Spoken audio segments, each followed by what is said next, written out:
To our entertainment marketing panel.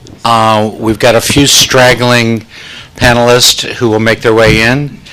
We may call on Kurt to stand in real quick. Along the way, if you have any hot and burning questions, absolutely raise your hand. We're going to kind of try to cover a lot of material here and keep it lively. Obviously, the entire universe is changing before our eyes faster than anybody could ever imagine. Even if you went back over the last 5 years of predictions, things are happening all simultaneously. So that's either exciting or terrifying. And so we're going to address a lot of those thoughts along the way. So my name is Mark Karzan. I have a company called Relish Mix. We actually started the beginnings of what was Relish Mix 5 years ago here at Digital Hollywood, and making connections and forming strategic partnerships and relationships. So this really is the most incredible conference for many, many people in this room, because of the connections that you make and build over years and through different iterations of digital and Hollywood, from digital production to .coms to social media, and now AI, VR, AR.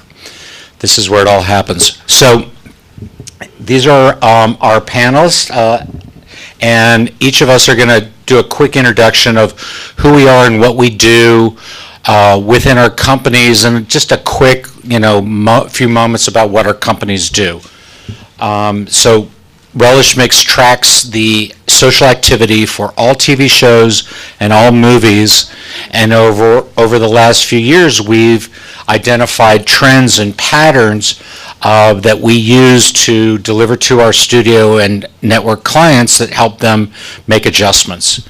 And that's the key in our business. Is great, that's a lot of information, but what are we supposed to do with that? And so that's our entire focus, is tactical insights that help movies make adjustments so that an audience does show up on opening weekend.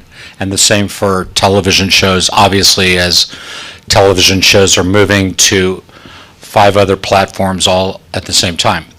So let's just start at the top of the panel here. Sure. So my name is Alex Shankman. I'm the Senior Vice President and Head of Unscripted Television, Digital Media, and Licensing at Abrams Artist Agency. We're a bi-coastal talent agency. We operate in all aspects of the entertainment business. And so I oversee a few different areas. To be a little bit more specific, it's reality TV, digital media and content creators in the digital landscape, and then we do all the licensing and branding out of my team. So as it relates to the digital tie-in on this, we represent well over 100 top-tier influencers and content creators across all of the primary social platforms. We help them to monetize, to grow, to build their businesses into all sorts of other avenues, licensing, merchandising, and so on. But that's the high level. Liz? Hi, I'm Liz. I'm really sorry that I'm late, or was late.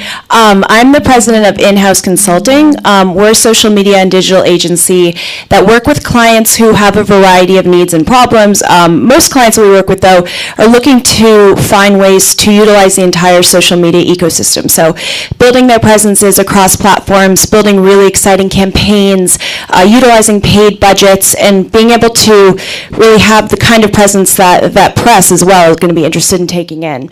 So I work with a lot of entertainment clients, as well as brand and gaming clients too. So basically 0 to 100, anything you need, we're jumping in and helping people regardless of where they're starting. Hi everybody, I'm Tanya Yuki. I'm the founder and CEO of Shareably, and we track basically what all of you do on social media in a really non-creepy, PII sensitive way. We start with all of the measurable entities across every one of the active social media platforms, and then not only create metrics that brands or influencers or content creators can use to be more effective, But we also bring that back down to individual people. So as you interact with Wired, with The Real Housewives, yes, I know that was you doing that. Just kidding. Comedy's really hard. Come work with me, you guys. Come on. Work with me. I'm the CEO and founder of a big data analytics company, guys. Give me... Which, by the way, I was presenting at Comic-Con on social data last week. That is like showing up as the substitute math teacher at the art gala. It's like terrible. But as you go about engaging with different pieces of video content or different celebrities or brands across all social media, we unify that back to people so that people can understand, what do millennial moms in Cincinnati care about, or why is there a fandom around Riverdale, etc. And we syndicate a bunch of analytics as well. So one of the just simple quick questions is, what is the biggest problem that you face on a daily basis as it relates to your company, but specifically your clients? What is, over time, we've, shifted and evolved as new platforms have introduced themselves, but what is the most common problem that you're being faced with right now as it relates to talent, your clients, data, all the above? From the talent perspective, the challenge we have, which is kind of an ever-moving target, are the different algorithms that the big platforms use to reward content. And with kind of the simple twist of an algorithm on a YouTube or Instagram platform, all of a sudden your content that was doing well one day doesn't do nearly as well the next day, Facebook as well. And so our clients are just constantly trying to keep ahead of that so that their content performs just as well, if not better, as it did before, and that they can continue to monetize it, because by missing even slight adjustments to those algorithms, your entire business can fall out from underneath your feet. For me, I would say time and focus. The word social media means so many things, and I think in a lot of organizations, clients can get lost in that. And I think what is most important and the biggest issue, and I don't see this going away anytime soon, I think it's going to continue to be a challenge, is understanding what to focus on, how much time to focus on that to really be successful and meet your goals. And really, at the start of campaigns, at the start of launching a product, understanding what parts of a social ecosystem you're going to really, really take on and win with. Because not every client can take on every platform and have the winning solution. So it's really using your time wisely and finding ways to properly focus. That's definitely the biggest issue. Yeah, I would actually jump on that and extend on it. I think the biggest thing our clients grapple with is just overwhelm. And I'll give you two fun facts. So one large media company that we have just rolled out across all of their different teams on, we're vetting companies around analytics and social media for 2 years, and they vetted 550 companies, which is just a whole other level of obsessive compulsive, which we can talk about in a separate session. But the fact that there were even that many companies out there contributing something that sounded or looked like something else, I think is really scary. To echo, Mark, what you started with, the pace of change is so overwhelming. What works in the newsfeed changes every day. New platforms rise and fall seemingly in moments. But if I were talking to you a year and a half ago, video wasn't the jam of social media. It didn't really work, right? And then suddenly, bang, just kidding, video is the biggest thing. So it really does require brands and marketers and content creators to take in a lot and synthesize a lot of facts at once and then distill it down to what's meaningful. And I think managing that overwhelm and figuring out who to trust is really hard. I think it's pretty commonly said that people are not necessarily trusting the metrics that come from the platforms themselves, because if I'm selling you the pencil case, I can't also tell you how it performs, like it's just a bad idea. But then outside of that, how do you know that what you're getting is really scientific or is really trustworthy or is really grounded in good methodology? And it's not something that people care about when something's shiny and new. But the second people have to account for the dollars that they're spending, I think it suddenly becomes really important. So trying to distill all of that down into a couple of KPIs. I sometimes hear our sales team go, we've got 770 metrics. I'm like, that is not a selling point. That is a selling point to like 0.001% of the buying population. Everyone else would like to know which three to focus on. So, managing that I think is a real challenge, because most of our clients are in the business of selling burgers or selling clothes, not vetting vendors and trying to figure out the benefits of Musical.ly versus Instagram versus Snap. It's just, I think it's really tough for them. So, as you guys are working with your clients, whether they're creating a campaign or you're generating the campaign, speaking to your key point here, which is how do you measure success? What's a successful campaign? And are you telling a client in advance, yes, we're going to shoot for 1 million views or this much growth or so many hashtags, or are you trying to be, how do you manage expectations, and what is your measure of success on any given campaign? So from the talent perspective, that's really a lot on the brand or the media buyer or PR firm that we're brokering the deal with. There's certainly varying levels of sophistication, and so certain cases they're really just looking for vanity statistics. There's this many people that subscribe, there's that many people that saw the video, we're done and done. Other folks are certainly much more specifically targeted at key demographics and conversions and KPIs, and so from the agency standpoint, we don't necessarily look to over-deliver data if it's not being asked of us, because in certain cases that creates a liability for us, frankly. But depending on who the buyer is that we're working with, we will certainly get them whatever it is that they need. Though when it's on the talent side, we tend to not guarantee a number of impressions. We just kind of give you case studies as to what has happened in the past and similar arrangements and estimates as to what's likely going to happen. But since they're not media companies or publishers in the traditional sense, we're not guaranteeing a certain number of views. A lot of that has to do with the way that the brand is requiring the product be integrated. In certain cases, that alone might alienate the audience from watching or sharing. I would say when it comes to my clients, if we were going to keep it very, very general, KPIs are generally split into two categories.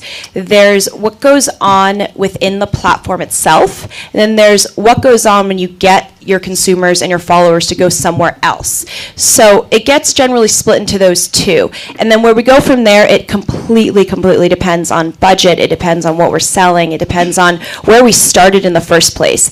A KPI that I've been trying to drive home a lot as I've been going forward has been how qualified was the audience when we started and how qualified was the audience when we finished. Meaning, I could start a campaign for a company selling mugs, and they could have 10,000 followers on Facebook. Those 10,000 followers, for all we know, could be people who have no interest in buying mugs. That happens all the time. So we start a campaign, 6 weeks later, how many of those people are actually in a position to purchase or potentially purchase down the road.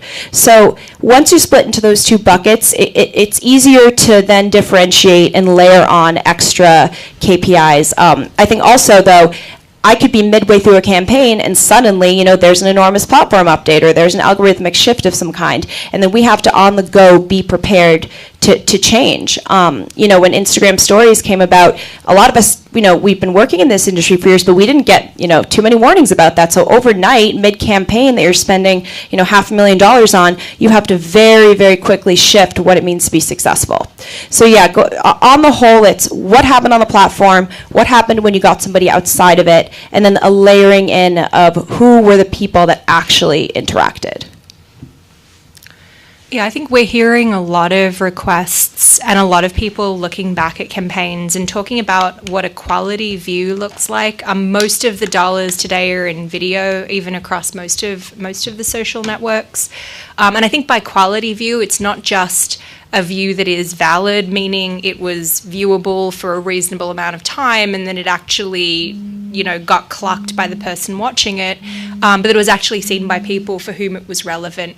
I think we're past, not across the board, but I think we're much more past the age of just big dumb reach. And I think we're much more into something that feels a bit more targeted and much more relevant. You'll see many more brands that we work with measuring the success, particularly of branded content that they're doing with publishers or with talent, by looking at how many views it took to the right target to cause that viewer to share it or to cause that viewer to engage with it. So these sorts of ratios and normalized metrics we're getting much more demand for. And then I think on the back end, there was probably a move about a year ago where everyone wanted to see, what they were like, we've got to see the ROI, which basically meant they've got to click through and buy something immediately. And the trouble with that, in my opinion, is that social in the main is not really an immediate direct response vehicle. I think the purchase often happens, or at least in the research we've done, the purchase can happen up to 2 weeks later. So if you just go, did I happen to catch you on your phone at that precise moment when you want to click through and buy a lipstick? Maybe not, but it does actually result in purchase lift down the line. So we're seeing a little bit of a pullback of like immediate clicks to clicks to purchase, which are like last click attribution, and more sort of longer range research that goes, were the people who were exposed to the ad or who engaged with the ad the right people? And then what sort of lift did we see post-campaign that's actually measurable relative to a control?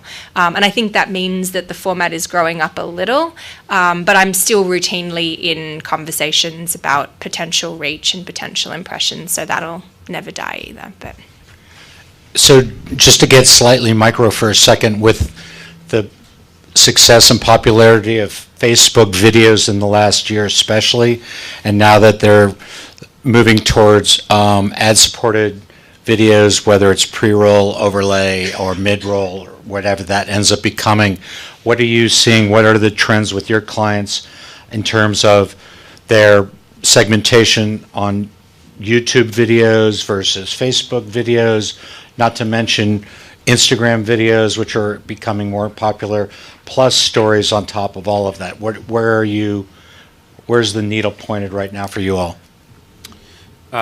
For us, if it's a YouTube versus Facebook scenario, in YouTube, if you have a channel and you have a subscriber, anytime that you post a video, that subscriber is going to get a push notification. So it just becomes very easy to alert people that you've posted, and it becomes very easy for them to watch it.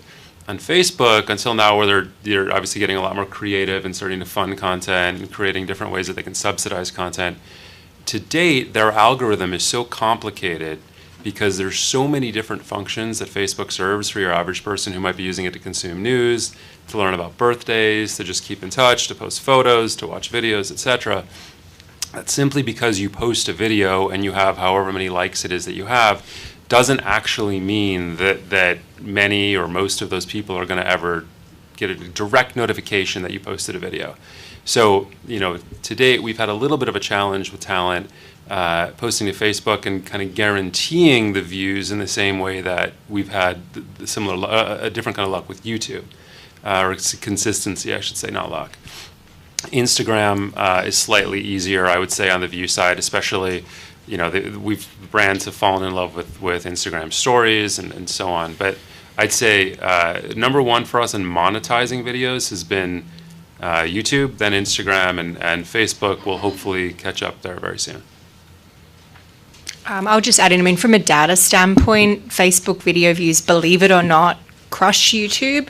However, it comes down to length of tune, and it also comes down to discoverability, because I think the ability to search for a video on Facebook, that's kind of not really its jam yet. It's not really what people do. But we've been, I mean, as a company, Shareably is placing a big bet around branded videos, and that being a format that will be scalable for advertisers. I know there's a lot of momentum around, short interstitial video ads and other ways to monetize through Facebook. But, we've just seen branded content rise so ridiculously year over year, and for that to be such a successful format. And I think talent, always does incredibly well on Instagram and YouTube, right? Like Instagram is just so easy to engage. You won't see the same sorts of, like for Instagram, a photo is almost as good as a video still. Like the videos are not outperforming Instagram images, but Facebook video, it's pretty much the only part of Facebook that's experiencing double or in some cases triple percentage growth. Otherwise, Facebook's pretty flat. And if you compare that to video view growth on a platform like YouTube, they're doing low single digits and they're pretty flat across most platforms. But that's again because video is not new on YouTube, right? So you're not sort of seeing that initial lift. On the subject of influencers, over the last several years here at Digital Hollywood, we've heard a lot and talked a lot about Maker Studios, which was a collection of YouTube channels put into something called a multi-channel network, and then Awesomeness TV, which is transformed and back to Maker, who is basically gone and shut down. And then Full Screen as well, which is also transformed radically. So the idea of multi-channel networks and influencers, what are you all feeling and seeing as it relates to that opportunity for an individual to become part of a social digital network, to build their brand, their name, and do brand deals?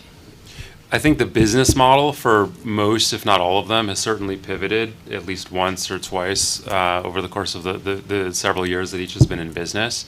And with that, the value proposition has certainly changed. Some of our talent have been within MCNs their whole career. Some of them would never consider it. Some of them, when the business models changed, kind of veered away from it. We're not seeing, the talent agencies and talent management companies have really kind of stepped in and are handling most of the negotiations at this point with the brand deals, and I think that perhaps undermined what the assumptions were for the MCNs initially and what their primary business model would be. And so I think where they're finding themselves adding a lot of value right now is arranging for content to be financed almost as a studio in certain cases. Claiming is a very, very valuable asset for a lot of talent that are part of an MCN and so on. But we're not seeing the implosion of some of them or the pivots in others as detrimental to our clients. If anything, we're doing more deals and our clients are making more money than ever, but people are just kind of figuring out different places where they fit into the landscape. I have definitely seen a bit of a backlash when it comes to, working with MCNs and building relationships with them. And I myself, I tend to veer away and take my clients with me for a few reasons. I think, brands now more than ever are building their own content studios and wanting to have a lot more control over what goes out from a video standpoint, from quite frankly anything. And there is quite a bit of interest in bringing together your own grouping of influencers to be really impactful, whether it's micro influencers, whether it's influencers who are all represented by even like a small group together. There's much more control, much more of an ability to get your message out there in an authentic way. I also think that a lot of influencers who are involved in these larger groups, they tend to do a lot, and they do a lot in short periods of time.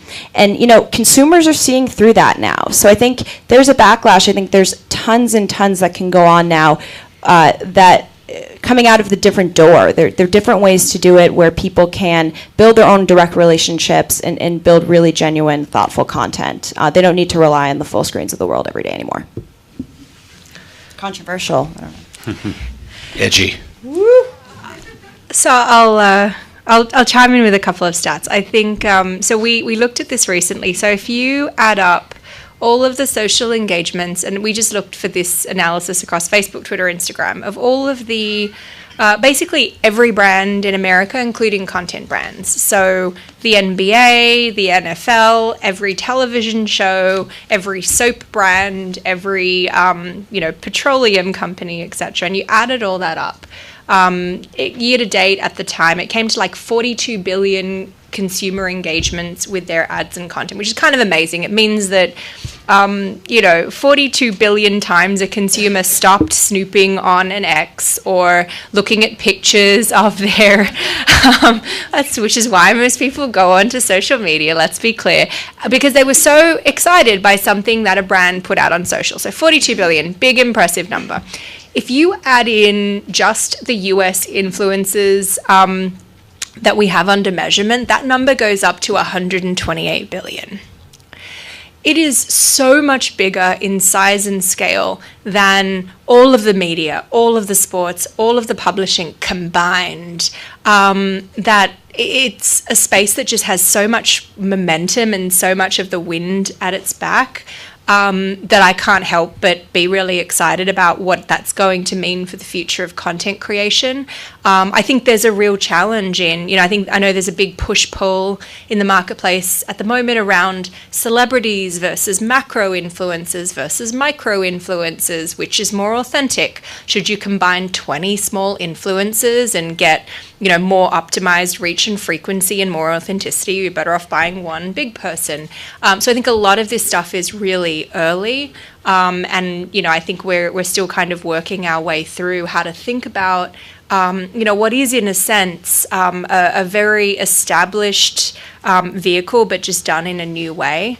But I think the power of whether it's agencies or some of the MCNs is they're able to kind of roll it all up, because most brands, they'll look through our data and go, hey, our agency is recommending these 300 micro influencers. What do you think of them? So you'll kind of look at all their data and go, okay, well, these 125 appear to have relevancy for your brand. But it's all very fiddly, and it takes a lot of work. So I think there'll be sort of a space for networks to make that easier, but eventually that will go away, because I think the tools will get better and people will get much more sophisticated. Just no one ever wants to deal with 175 16-year-olds crafting content. Like, that just sounds horrible, and if you can pay someone to deal with that, you will. But that's an edge case. So, speaking of networks, and here's a little slide. This is, you guys can't see it around the corner, but this is the annual slide that John Landgraf does at the Television Critics Association, showing the combined production for all scripted TV shows. And so this is going back 2002, then it skips to 2009. And so last year was the last full year within this chart. And you can see there's a tipping point in the purple where streaming shows, the purple's streaming shows went from 15, 24, 32, 46 to 92 last year. And the amount of broadcast scripted shows started shrinking. But the total number, it continues to grow. So, there's a lot of conversation within the creative community, obviously, in terms of, are there too many shows? Yet there's nothing to watch on TV. And of the ones that there are to watch, how do I find them? My show's on iTunes, but it was on Netflix, and now it's gone. So for us as marketing, social and digital marketing people, we see huge opportunity to help create some order within all this chaos. So the question to you guys is, where are you seeing, just specifically on the TV side, what are some of the trends you're seeing in the way that television shows are marketing themselves on digital and social? You can go first. I'm really excited about my answer, sorry. Something that I'm starting to see that I think is really exciting are TV networks and platforms that are setting aside budgets to hyper-target audiences with all of this great content. So to your point, I mean, there's so much out there. It's like, how am I going to figure out what to watch? Yet I know that there are tons of things waiting for me that fit my exact needs. That's actually really how a lot of these social and digital platforms are built. They are built to grab small groups of people and tell them exactly what they want and need. So I've seen quite a few really nice success stories, some of which, unfortunately, I can't mention in detail here, but of content creators building this content and immediately starting to strategize about how they're going to reach the right people with these really wonderful hyper-targeting tools that are out there across Facebook, Twitter, and Instagram. So the ability to hyper-target it's definitely changed the game, and it's only going to get better, I think, over time. Yeah, I mean, I think it is interesting seeing the budgets. Microphone.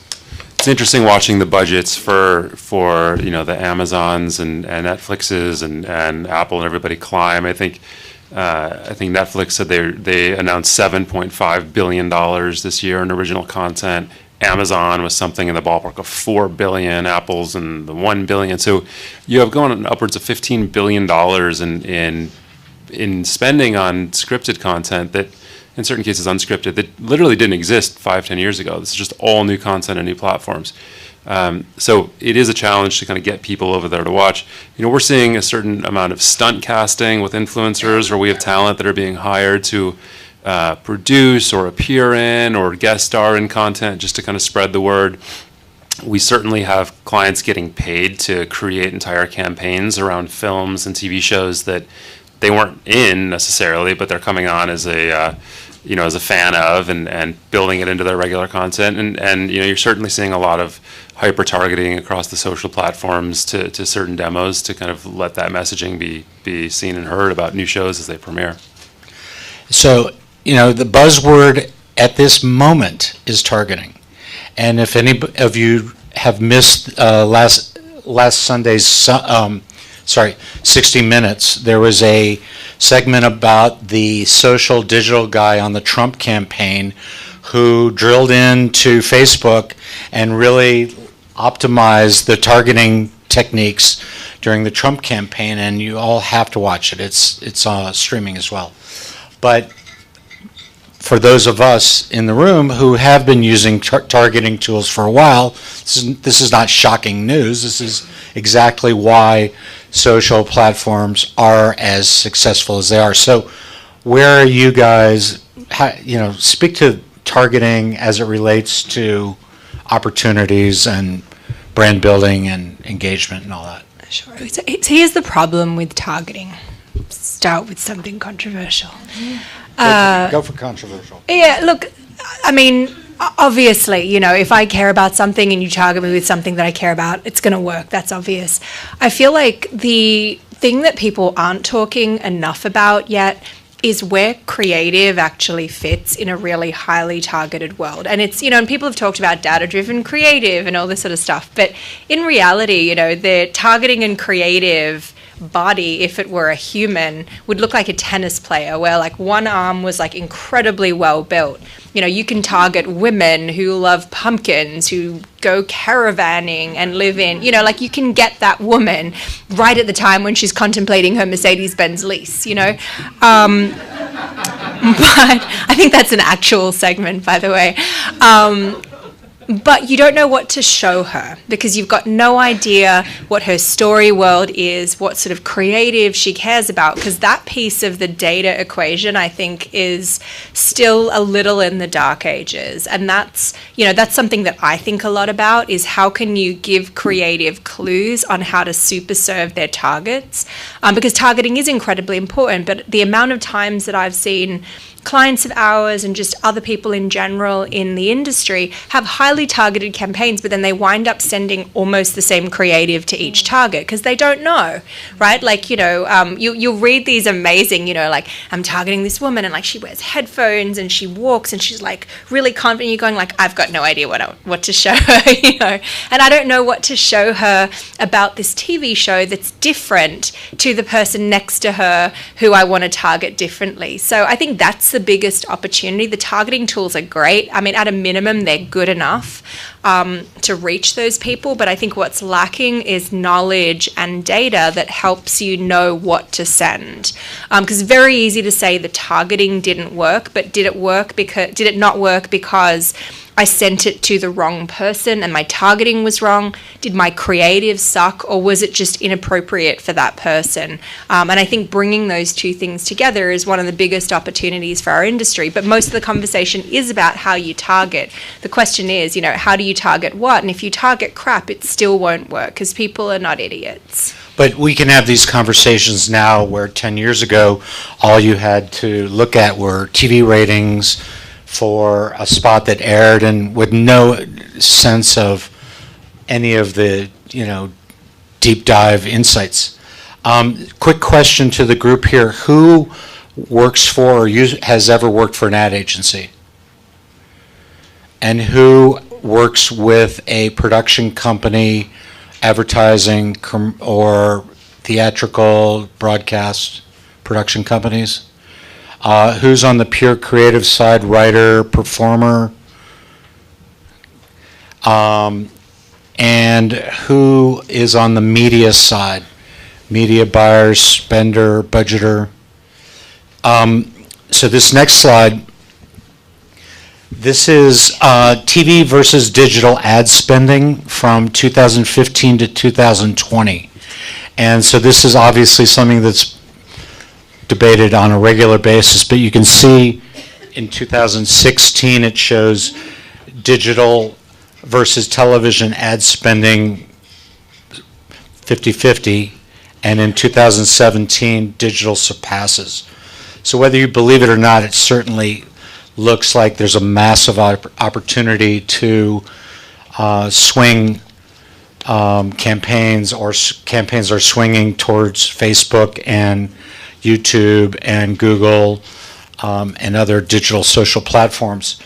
So with that said, what are you all seeing in terms of spending with the clients that you're dealing with? Are they throwing more money at campaigns and programs across digital social, or are they waiting to see other things happen in the marketplace? What's the state of the union?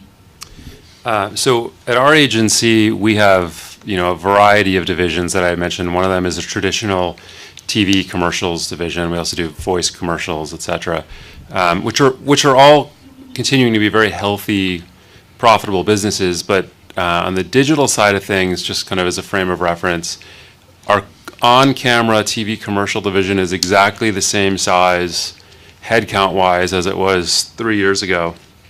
The digital team is 7x what it was 3 years ago. And that's just as need grows to service these talent, because there's so much money being thrown into that space. So it's not, again, entirely at the detriment of traditional, where we still have a very nice business, but we are seeing extreme growth from a digital standpoint. Yeah, I would echo that. Definitely a lot of growth for digital and social budgets, but sort of connected to this, but I think it's important to mention, especially after what you were just saying, Tanya, what I'm seeing is the budgets are getting larger, but the rest of the organizations tend to not level up to accommodate the budgets, meaning, there will be an enormous amount of budget for boosting social posts. But when you really look deep into the organization, there's nobody there that actually knows how to do it. So I think that it's true. It's true. Very true.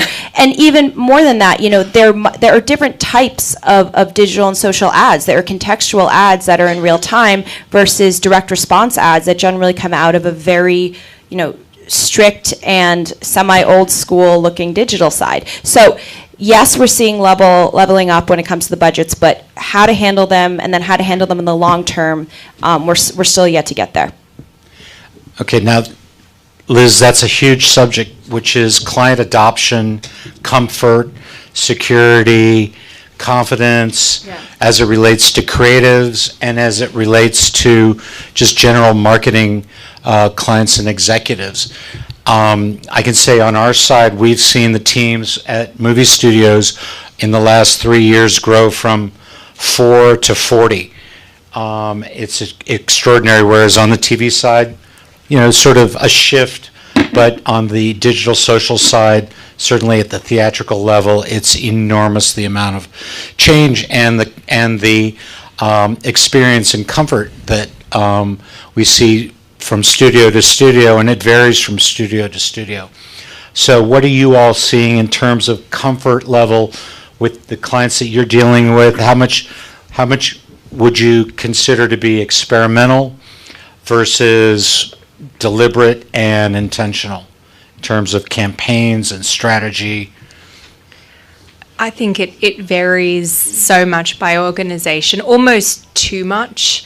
We're seeing, and not so much in the media vertical, but, within financial services or CPG or any of these categories, for many advertisers that we track, we're seeing an almost entire shift to like dark social or dark posting, which is where I'm targeting the post to someone, but if you come back to my page, you can't see that post because it's just intended for the segment.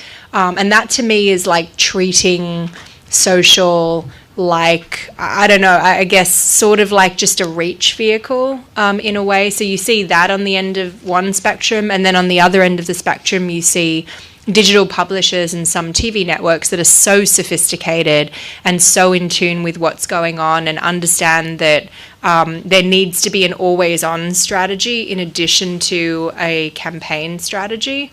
But I think it's really all over the shot from that perspective, and I think that every time there's a new change, there's this confusion, and some brands will pull back and not know what to do. And I think it's very easy in our industry to create this sort of hysteria that then is followed by a kind of paralysis of feeling like you thought you knew what you were doing, and then some announcement came out and now you don't know anything at all and you're just going to stop. So we see that more so than I've ever seen, back in when online video was coming online, for example. And I think it's just it ties back to what we talked about earlier, which is just a real low level of confidence that you know what's going on and that you can confidently make decisions that are good for the business. I think most marketers just have a very low level of confidence that they have that knowledge to do that. And by the way, we're going to take a few questions if anybody wants to throw anything out there. Back here.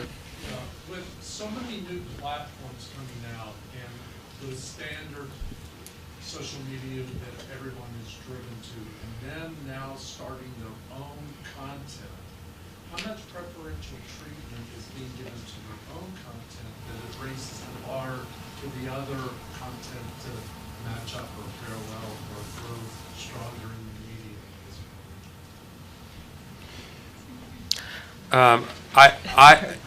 I'm not seeing the content that YouTube. I mean, YouTube Red, for example, is a subscription-based service, so you can't even access that unless you're a paying member. It's not competing with many of the kids and millennials that are watching the content that the creators are putting out there for free.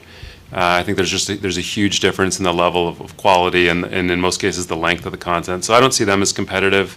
I think it's probably too soon to see what happens on Facebook, which is such a complicated algorithm.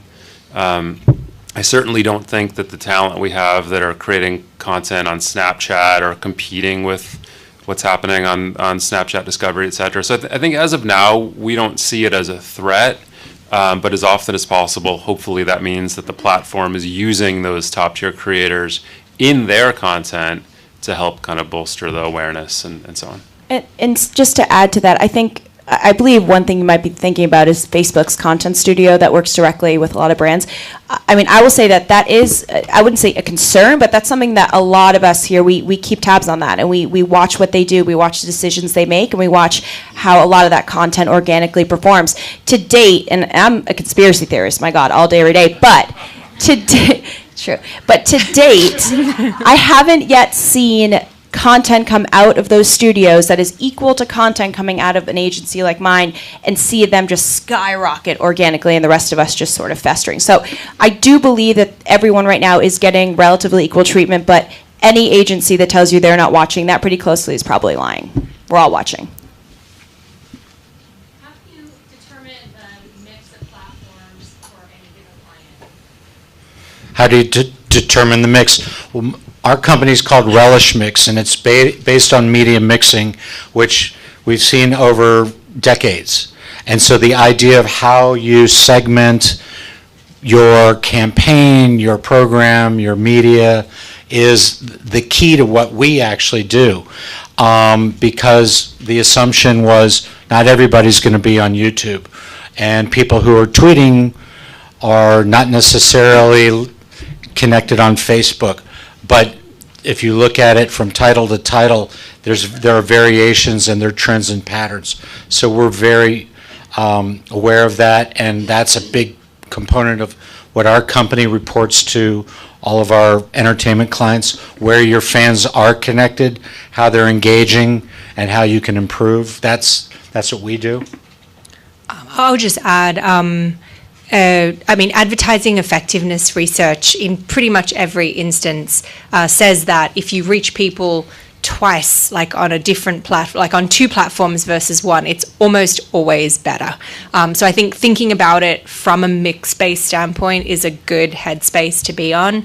But, I don't think anything more to add other than understanding, where are the audiences that your client or that your program, et cetera, want to reach, where are they active, and making sure that you have enough budget, enough resources to fit the right content to the right platforms, because you do sometimes see people have this really great strategy, but then they can't do anything different by platforms. They just treat them like pipes, and that's generally not the best idea. And just as a quick cutaway to that, here's a slide that I had in our little deck here that shows the media segmentation for movies in the month of March 2017. And the green is the total combined social media universe for these movies. You can't see it this closely,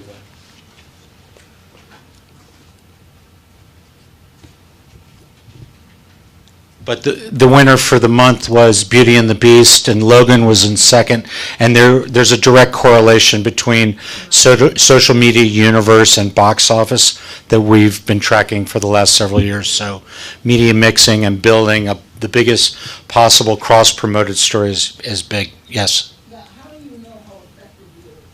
Now being this, is it spending more money, or is it going up?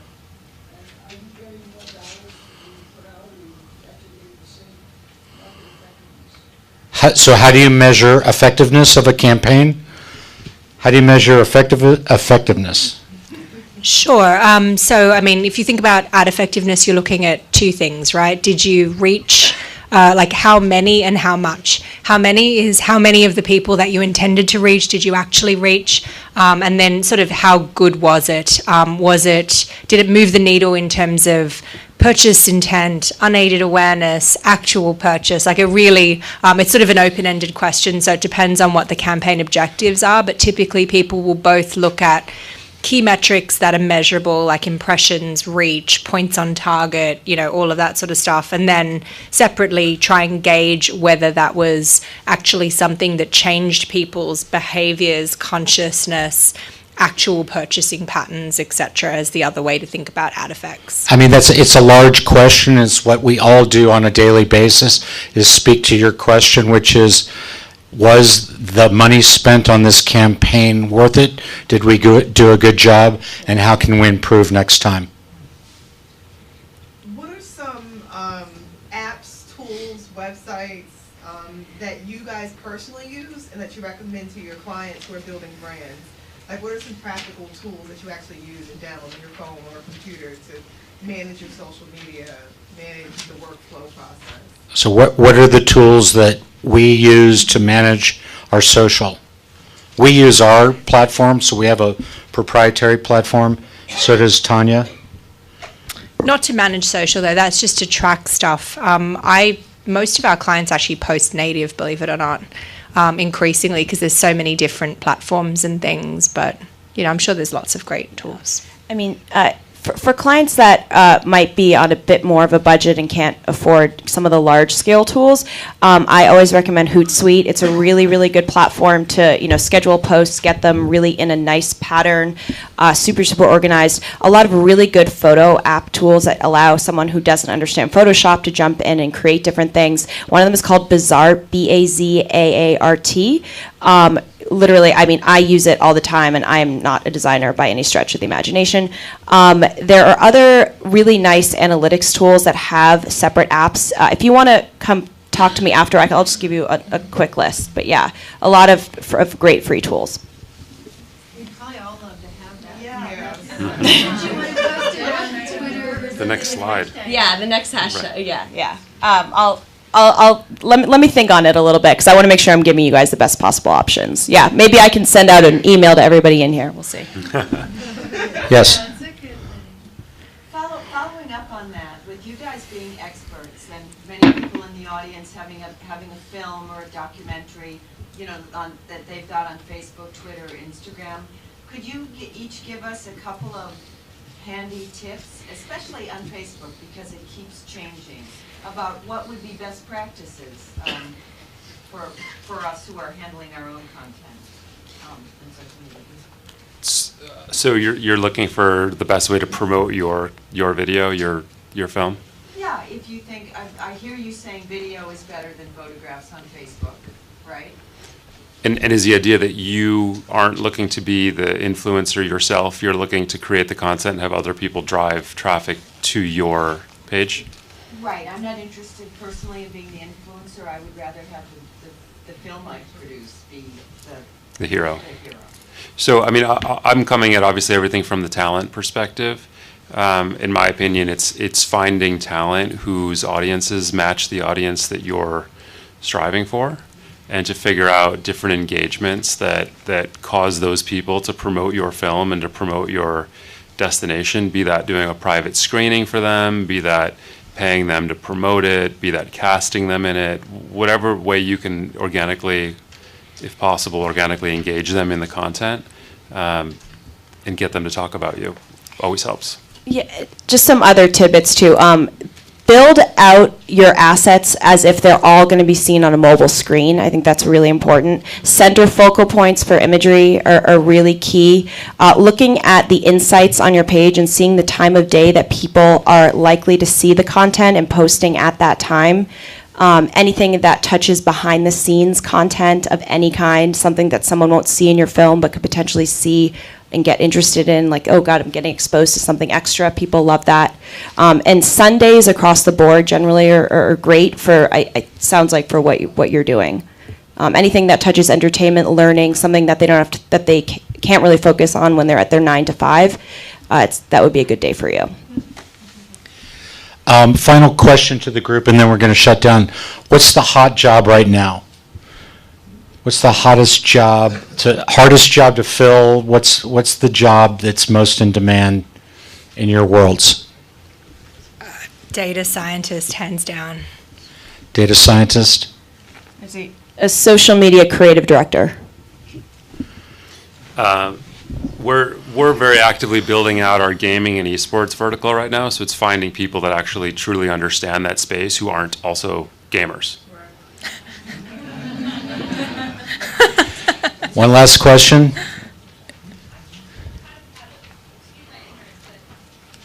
that Facebook has a really weird algorithm, but isn't that because they know how to directly market and they charge people to actually, there's like a fee you pay if you want people to see your stuff, you can actually see your stuff? And that's what I've heard. I've heard if you pay the money, they will show it to everybody, but if you don't, then you don't know. One of the big problems with Facebook is that they continue to change their algorithms. So whatever it is today may not be the same 6 months from now or less, and that's part of the problem. And the fact that it's being driven by so many different actions and metrics, and the variety of functionality within Facebook is so complex. So it's just much more complicated. Because they're trying to do a lot of things. They're doing things now that nobody thought 3 years ago they would do, which is serve ads on videos or create original programming on Facebook, which is competing with their TV network and movie studio clients. So they said they weren't going to do this, but they're doing it. So everything's changing. In defense of Facebook, for a second, of course there are, Facebook is a public company, they've got KPIs that they need to hit. But like, if you think about it for a second, you know, we've been up here for years going, Facebook is a great place to reach people, which means more people go onto Facebook, you know, more brands, more influencers, more others go onto Facebook and craft more content year over year to send to roughly the same amount of people now. Like the Facebook universe is growing internationally, but in the US it's pretty static. Like most people who have discovered Facebook have discovered Facebook. So, you know, yes, the algorithms continue to change, or yes, like the things that get engagement or that change.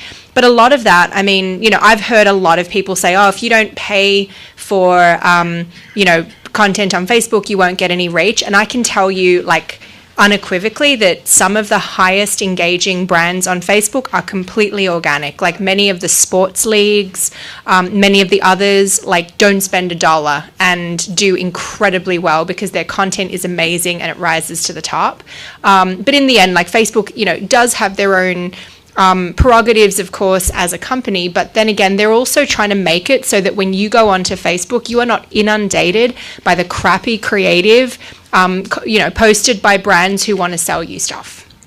Right? So if the content isn't good and if a brand has a history of not crafting content that people want to see and want to share with their friends and family, it gets deprioritized because no one wants to come onto Facebook and just get hit by that over and over. It's going to cause a bad user experience and then people are going to stop using Facebook. So over time, it's bad for the whole ecosystem. And I think, you know, there may be other elements to it, but in the end, it's like as a consumer, yes, there might be certain targeted ads that you want to get, but in general, you want Facebook to be prioritizing stuff that you care about as much as possible. Otherwise, it becomes Twitter, right? Which is, I go onto Twitter and I can't find, you know, unless I'm searching, there is nothing prioritized for me, and I miss almost everything if I don't happen to be on Twitter in that moment. So, you know, it's kind of both, and it's very easy to go, oh, it's hopeless, you can't get reach on Facebook, but I know for a fact that that's not true. I would like to thank Tanya, Liz, and Alec. And thank you all.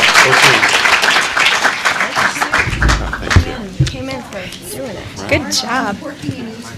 We so didn't catch up, but we have to.